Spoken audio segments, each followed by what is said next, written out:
गौतम ऋषि और अहिल्या की कहानी। अहिल्या भगवान ब्रह्मा की पुत्री थी। उन्होंने अहिल्या को बहुत सुंदर बनाया था, जिसके कारण उसकी सुंदरता को देखते हुए सभी उससे विवाह करना चाहते थे।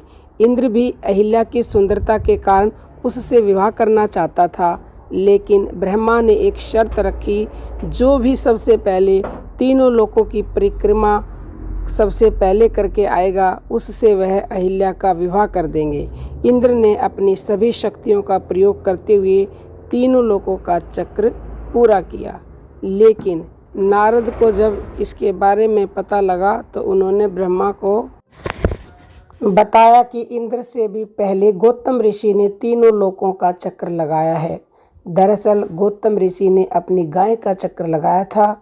उस समय गाय का चक्र भी तीनों लोक के चक्र के समान माना जाता था, जिसके कारण ब्रह्मा ने गौतम ऋषि से अपनी पुत्री अहिल्या का विवाह कर दिया।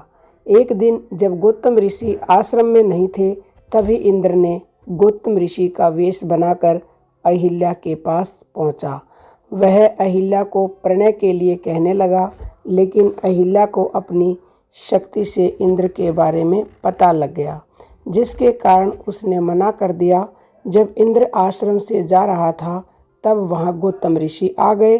उन्होंने इंद्र को अपने भेष में पाया, जिसके कारण उन्होंने इंद्र को श्राप दे दिया। इसके बाद उन्होंने अपनी पत्नी अहिल्या को भी बिना समझे श्राप दे दिया कि तुम इसी आश्रम में युगों तक एक शिला बनकर रहेगी। जब राम यहाँ आएंगे तभी तेरा उद्धार होगा। उसके बाद गौतम ऋषि हिमालय तपस्या करने चले गए।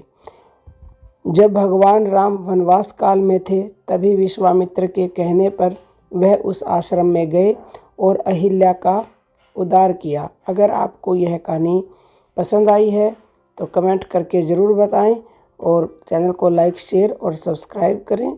जय श्री राम।